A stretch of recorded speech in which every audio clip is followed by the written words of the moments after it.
The Chairperson's report from Housing Taskforce to be circulated separately, since which time we've had a slightly different version of it. Oh. No, I meant there was one version and then there's a second version and now there might be an amendment. So, all right, so Carolyn, come forward, thanks. Now, obviously, Glenn, you'd like to move it, and Vicky would like to second it. So, do you want to introduce it, Glenn, or...? I could, please. Yes. What I'd like to say, I think this offers another very good opportunity to work collaboratively with... what is that? With government and NGOs, in a joined-up way. We've already worked over the City Mission project. I think it's also a pretty good example of one of those task force workgroups' nimble ability to actually get a job done, and this is the job we've been given. Homelessness was one of our terms of reference. The meetings that we've had with the 25 approximately groups have been very good. Richard Tankersley's helped us set that framework, which I think does put beyond doubt that human rights obligation that local councils have. The groups have identified 3 groups who are finding it particularly hard to find affordable and available rental accommodation in the city or housing. That's vulnerable young people, single older men and single parent families. And we have some existing groups we can work with, such as YCD, who will get things underway if we can do this. What we can do here, I think, is a very effective use of funds. Without belittling the situation, we're kind of acting as a gap filler, and we're literally bridging the gap between phone calls. That's more than $5 for a council meeting. It's actually got to be a double whammy. You'll be shouting the Christmas do. Sorry. That's all right. This bridges the gap between the IRS and market rent, and in some cases it may have to go further, but we've got a cap over that for council of $30,000. So we're working with already existing chips to do this. Now MSD is coming on board. Vicky has done tremendous work to get us to this point, and I think if we could do this, we'd be listening to those who've worked with communities for a long time, pre-quake and post, and they're at the coalface. They know what's going on. The situation is pretty dire. So if council can show leadership here, that would be great. And it's a good example of partnership with government as well through MSD. Thank you. So we'll open it up for questions first. So thanks for the introduction. Yanni? Yeah, I was just wondering how, this isn't like a band-aid that we're slapping on as quick as we can, and that's fine. But I just wondered whether there'd been any discussion around those more fundamental issues that are leading to this problem, which is things like the lack of rent control, no warrants of fitness, and the lack of an increase in accommodation supplement when our rents are on par with Auckland. So has anyone talked to government about addressing some of those other more fundamental issues that are leading to this problem? And if so, what's the response been? And if not, when can we do that? I think we've got the housing accord, but I mean it's not really relevant to this report. Yeah, this is a Bob Geldof situation. Yeah. Band-aid. So those fundamentals have been long recognised for several years. It goes right back to home ownership declining, etc. All the interventions that could be made. The problem is we're right now in the urgent space, and I think we have to address that important stuff, which is in the accord, but this is a real urgent category. Yeah. So, Tim, yeah. Question. I've been fully aware, I've said it before, that the issue is the beds situation, which we used to be, quite a few down Barbados Street. They've gone, no one's filling that gap. We can see that this is a party to it, but I don't want any part of an underwrite or a lease agreement. I would prefer, if this money is available to achieve what this working party is there to do, then it should be a grant. We should take no part. I mean, we have the community housing providers and we have the support providers. The support providers have expertise, we don't. The community housing providers have stepped up and say they need support. So I would prefer us to give them, and it's capped at 130, to give them support rather than undertaking any way, shape or form of a lease or an underwrite responsibility in any way. So I see the issue, but how do we do that? It's very easy. There is one bit left in there. That's my bad. In 3.10, in the second to last sentence where it says, and the council was underwriting the lease, that should come out. And then I think the other bit that you were concerned about, Tim, was in 5.2, where it says in Christchurch to source the private rental properties and for them to manage. So you're quite clear about. Yeah. It's a change of the and for them to manage the tenant. Well, that's actually what it means, but you're just unclear. Yeah. You just want it actually spelt out. I want to be pedantic. So, Yeah. Well, if you want to be pedantic, then that's what you need to put in. Yep, pedantic, fine. It's good with me. Ali? I don't think it's about being pedantic. I think it's about making sure that it's right. Can I just ask, I know that there's been some concern about the mix in council housing. There are some pretty gnarly issues, which we've already heard Glenn refer to with regards to the homelessness issue, vulnerable young people, single older men. I don't think you mentioned ex-prisoners, but single and parent families. So there's quite a mix. And in the current housing that we have at the moment, that's been a big challenge for our organisation. Do you foresee any issues house loads, if you like, of people all with these issues in the one place and that being managed? And if anything did happen, who would be liable? That's a good question, and it's something we've talked about with the community housing providers and the community support groups. And so because they work with the vulnerable groups of people, they're only too well aware of best practice. And so that's why they're suggesting just a small number of places together in terms of making it manageable for the people who are going to be living together, and also for the support wraparound services as well. So what they're saying is that for particularly vulnerable groups of people, that there are ways to provide shelter for them that doesn't exacerbate their living conditions. Secondly, does any expenditure at the moment put extra pressure on our housing portfolio? The housing portfolio does have constraints, and any expenditure does just adds to the constraints of that portfolio and requires us to be innovative.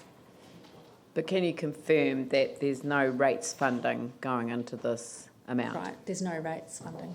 Right, I just wanted it on the record. Is there any other questions? I'll open it up for debate. Andrew, Yanni, Jimmy. Thank you. I'd like to start off by acknowledging the work that staff have put into this and the speed at which this has been done, and also acknowledging the work that the Deputy Mayor and Councillor Livingstone have put into this as well, because a lot of work has been done in a very short time. I attended the excellent homelessness forum that Councillor Livingstone chaired, and that certainly raised some issues, some of which I hadn't previously been aware of, and some of which I found not only concerning but shocking, it's fair to say, as well. And homelessness is something that we don't spend a lot of time thinking about. And the reason for that, of course, is because when we leave here today, we go home. And the only point at which you perhaps would start to think about it would be if you were engaged with the homelessness, or in fact you didn't have a home to go to. And as I said at the committee meeting when we discussed this at the meeting that gave rise to this report, I've never been homeless and I couldn't even begin to understand what that might feel like. But if you add to the fact that a person hasn't got a home, issues of addiction, issues of prejudice, issues of social exclusion, health or mental health issues, any number of vulnerabilities that people out there do have, then you're actually starting to paint a very real picture of what's going on in our city, here in Christchurch. And there's been a lot of debate about whose responsibility it is to deal with that. And yes, there are agencies that could be doing more. There are all sorts of ways that more should be done. But my view is that this is a problem that everybody needs to play a part in solving. And that means the city also has a part to play. It means the council has got a part to play. So in terms of this decision today, I welcome the work that's been done, and I feel that there only is one decision which I can make, and that's to support this and support it very strongly today. Thank you. Yanni. Thank you. Yeah, I think it's important to recognise that through the council's own Central City Plan, one of the targets that Councillor Livingston and myself wanted in there was to have zero homelessness in the city, because we knew from all the international experts that we heard from that those who are most vulnerable in a natural disaster, such as the earthquakes we have, experience even greater hardship than they otherwise had previously, and the gap in inequality actually grows rather than declines. So we knew that there was a sector in our city who were going to really find it difficult to face the challenges that existed. So, you know, it is a shame that 4 years on, we're only now starting to get some solutions to this, and I see this as a very, very temporary solution. I worry about these temporary solutions because, for example, simply subsidising excessive rents actually doesn't address the underlying problem, and it's a bit like the accommodation supplement.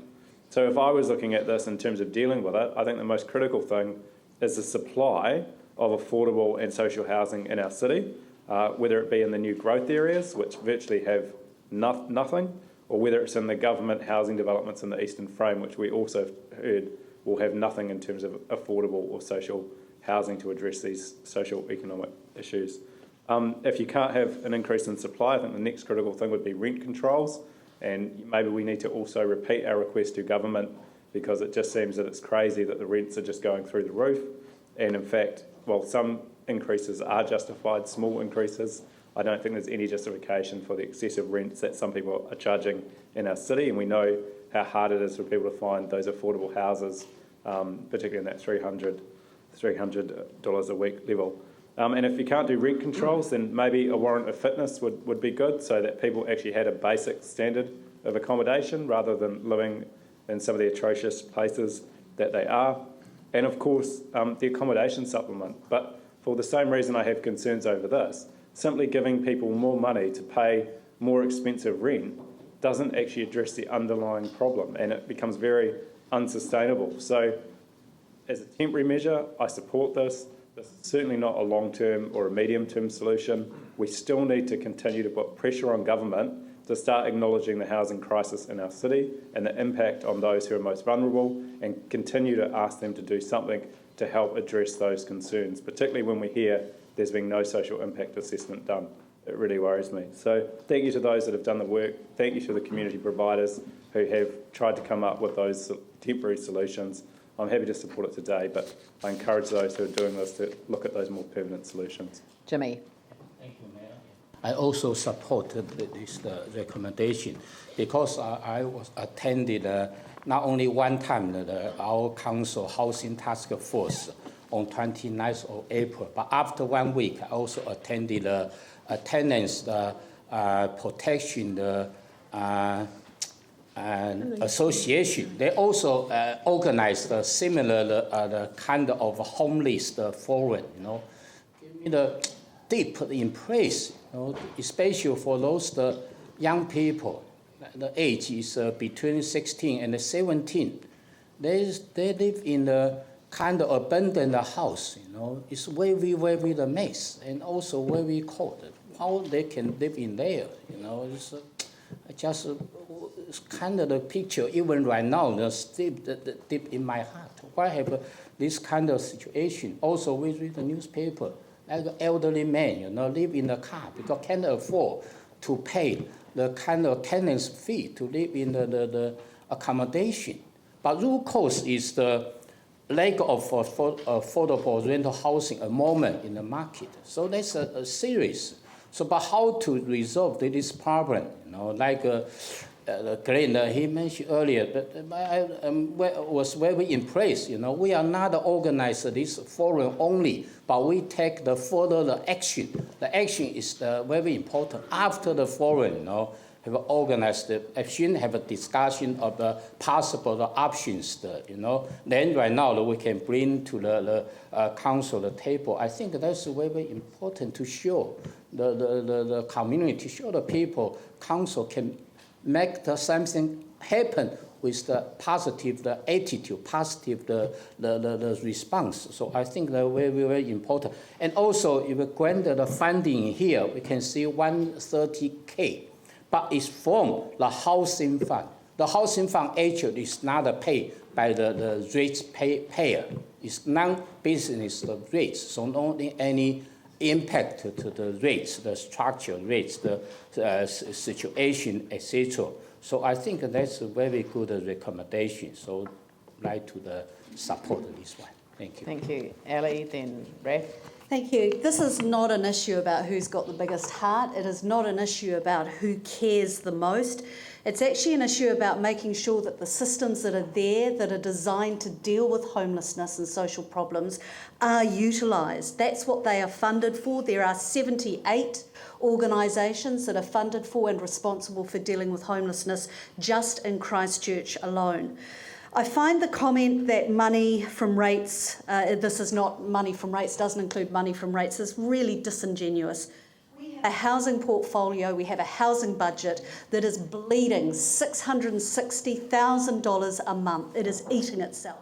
By the end of the financial year next year, it will have nothing. If we were rolling in cash, we might be able to look at deviating from what our core business is. But our core business, particularly where we have a big black financial hole to fill at the moment, should be about the things that our city needs us to deal with to keep that city running on a day-to-day basis.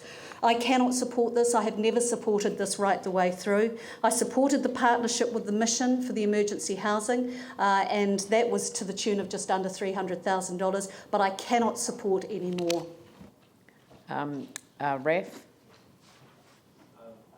I mean, housing is a very complex issue, and homelessness is even more complex. I've had some experience with this in London with shelter, and throwing money at it is not always the right answer. I think this is something that the government needs to step up and put their hand into, and it's unsatisfactory. You could argue the council, as the local authority, should be in charge of this. Well, that would be fine if we had the appropriate funding to do that, and I'd certainly be happy to look at that. So I appreciate all the work that's gone into this. It's not easy.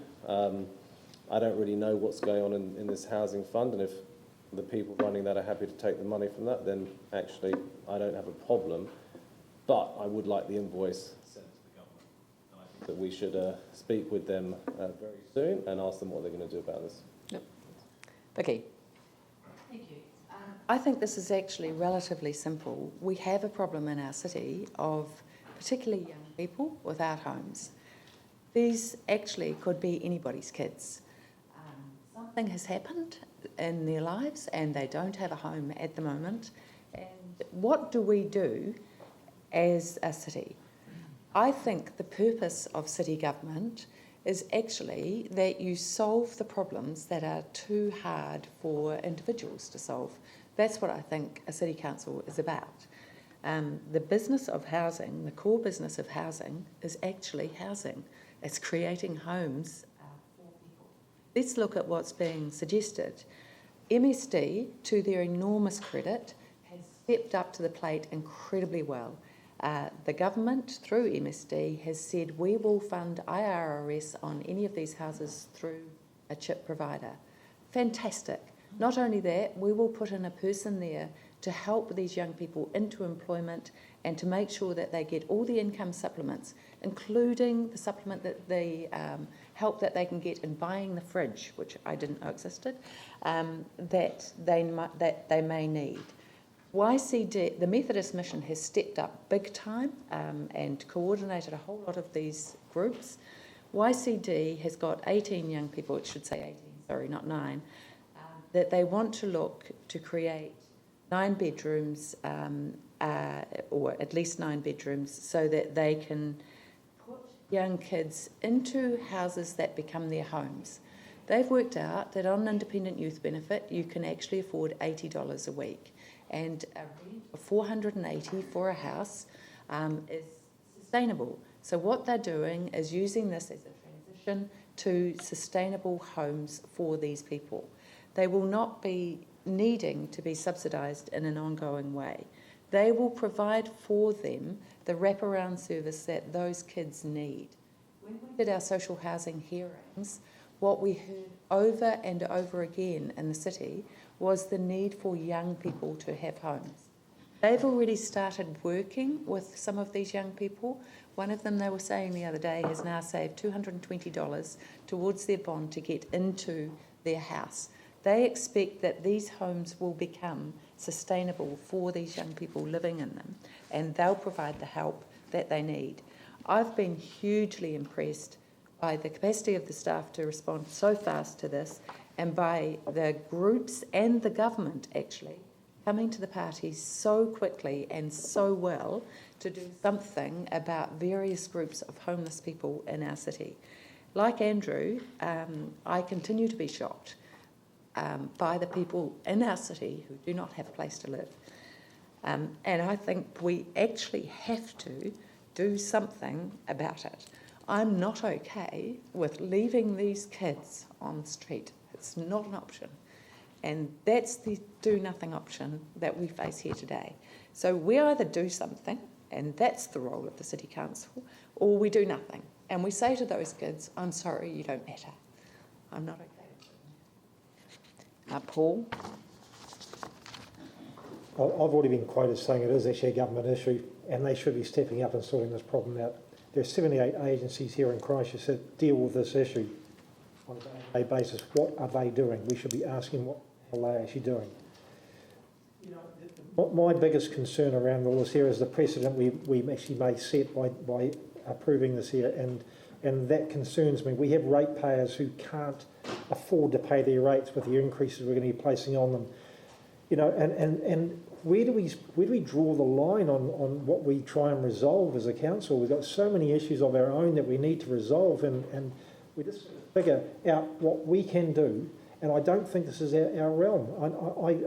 I understand, you know, the issues that these people are facing, and I feel for them. You know, I do, but as a councillor, I can't solve everybody's problems. You know, and I say there's a government issue, and they obviously aren't doing enough to sort the problem, or not funding it to the level they should be funding it to. So, you know, and again, I'm just going to point out it's a precedent we're setting. You know, and I really don't want to set a bad precedent that every time, you know, someone's got their hand out for some issues that they want resolved, the council cannot just be the backstop for that, because we'll just end up driving our ratepayers out of the city, and that actually is a part that concerns me more. Phil? Look, I thought as councillors we were elected to get things done, not to make excuses as to why we do nothing.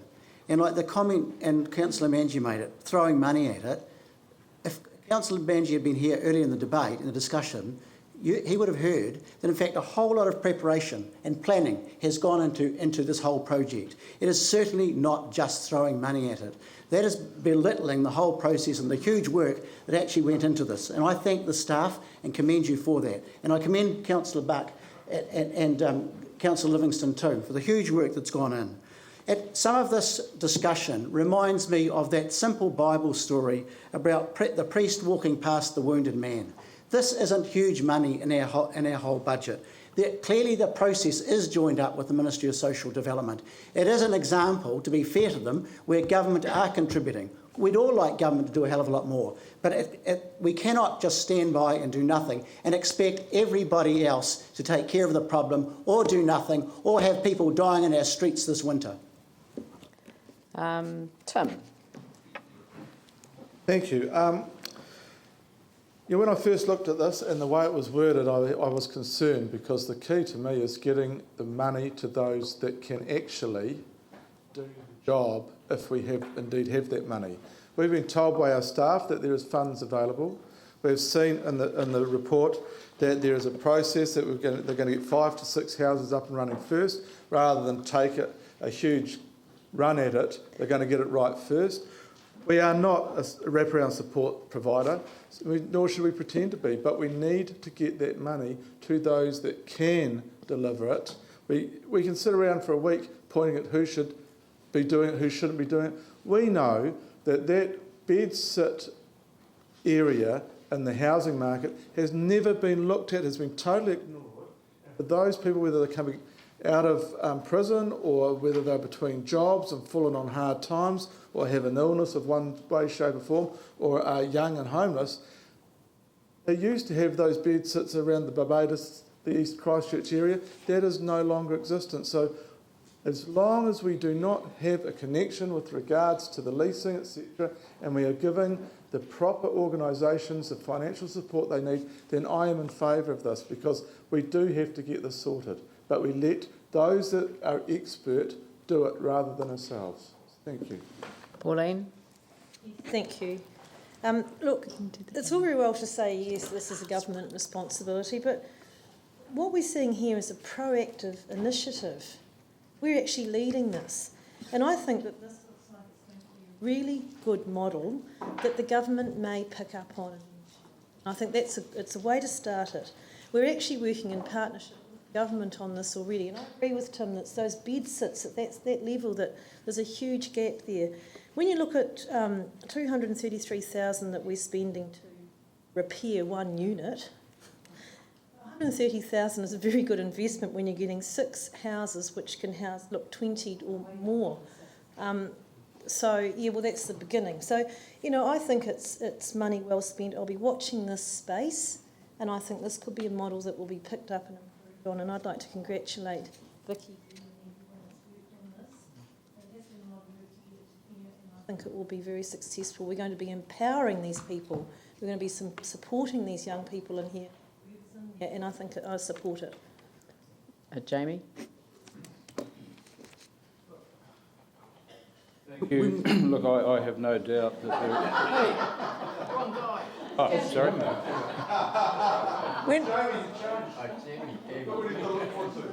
Are you on the speaking list?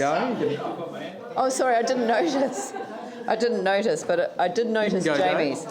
Jamie, you go for. Do you want to go, Dave? No, you go first. No, I didn't see David at all, so I've got him down now. He's obviously after me. And, Sounded like me anyway. yeah.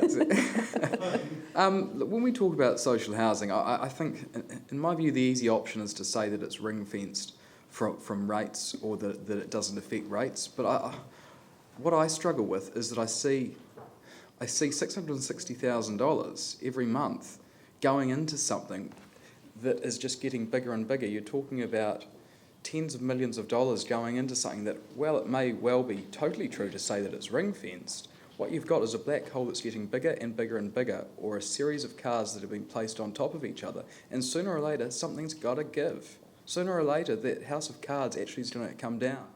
And I actually think that it's our duty as councillors to say this is something that we need to address, not that it's going to be someone else's problem, not that it's going to necessarily be another council that has to deal with it. I actually think that that's the pressing issue. I think that we can tip lots of money into lots of noble goals. We could come up with goals to say we're going to be a city with zero obesity, we're going to be a city that has no burglaries, but there are a number of things that we are actually legally charged with as a local authority that we can't actually do. We're not doing it. We're underperforming. You've read the CEO's report. There are things that we're actually expected to do as a council that we're not delivering on. I think that we need to stick to our knitting, and I think that Joe Bloggs, by and large, we need to get the sewage pump, we need to get the roads fixed, we need to keep rates down. We've got to make sure that we're actually not a council that goes into bankruptcy. In all honesty, we have a financial strategy in front of us that we're putting together, which is a monumental task. There are a lot of things which are our knitting that we're actually struggling to do, and I think, in my view, that's where the priority is. I don't think being an effective and an efficient council is about being the biggest Father Christmas. I think that it's about doing what you're charged to do well. And look, I'm not going to be voting against this because I don't believe that it's our problem.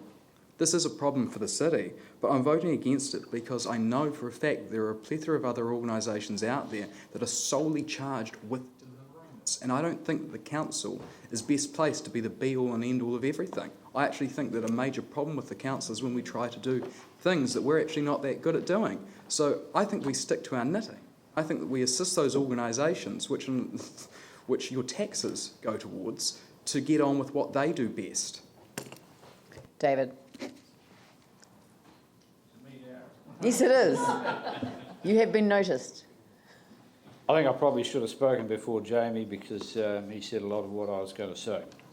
I actually think that we need to acknowledge that, yes, we have a problem with homeless in our city, but I agree with a lot of other speakers that we need to prioritise our money and look at what our core business is, and I think this is clearly an issue for government. I have people in my ward that are screaming out for footpaths to be repaired, infrastructure to be repaired,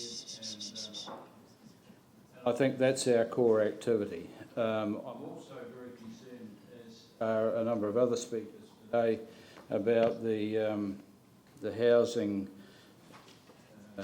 budget and suggested blowout of funds and potential solvency issues coming up. So I would really like to see a full set of accounts for the housing issue to put this issue completely to bed. There's conjecture, it's rife, and I think it's time that we actually had that clear picture on the table of where the social housing unit sits financially. But in terms of this particular item here, I won't be supporting the remit for the reasons that I've just outlined, and a number of other speakers have alluded to. Yeah, I just want to say a couple of words before I hand over to Glenn to wrap it up. You know, in this post-disaster environment, I've obviously done a lot of reading and research about a number of things, and I've come across this expression, wicked problems, and wicked problems are really hard to solve, and they're hard to solve unless everyone who has a role to play sits down and works together to make it happen. And this proposal, which does see an allocation if it is required, so there's no guarantee that any of it will be spent, but if it is required, this enables community housing providers, community organisations, NGOs and the government to come to the table to help solve a wicked problem. So for the amount of contribution that the city makes to solving the problem, the difference is fewer homeless people sleeping out rough in our city. And I'm afraid that's actually a cost to the ratepayer too. It's not just a cost in terms of the look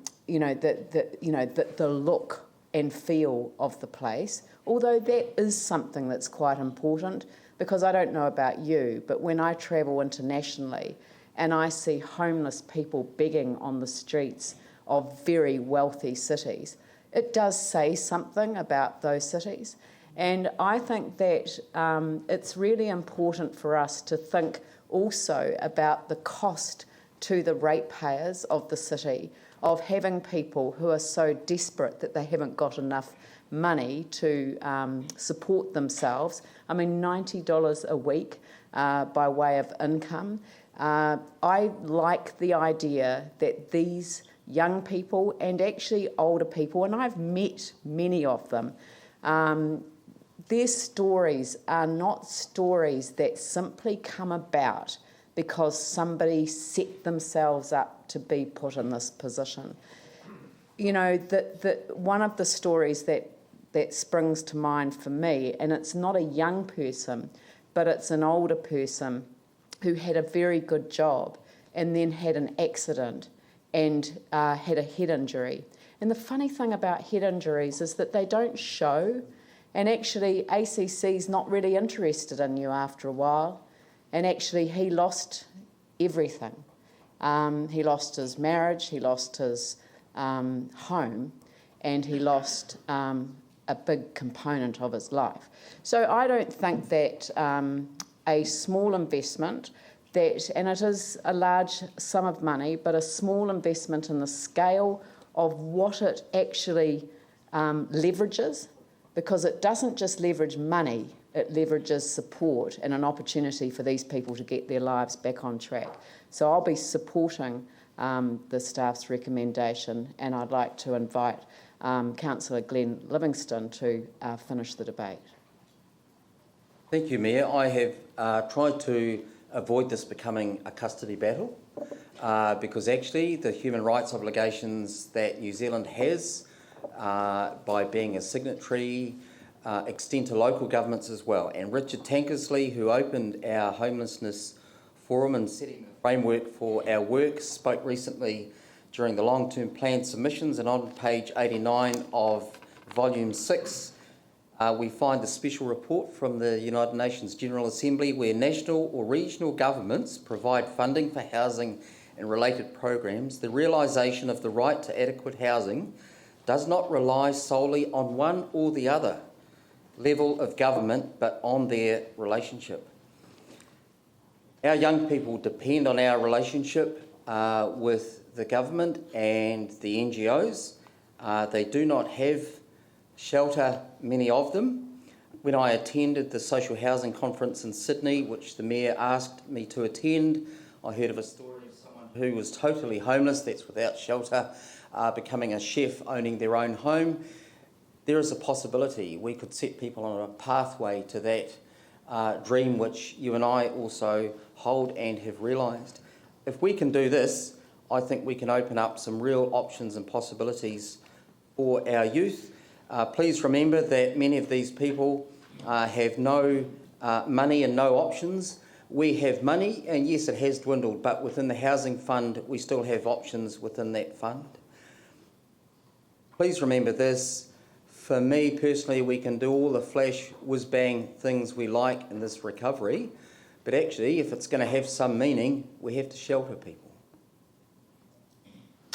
Thank you. I'll put the motion. It looks like it's a split vote, so should we just go straight to a machine-assisted vote? I don't know what you call it. Electronic vote. Thank you. So if you're in favour, press yes. If you're opposed, press no.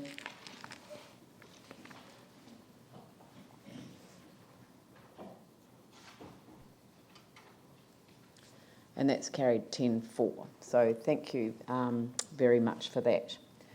Can we return now to clause 14, which is main road parking at Redcliffe Village, a report by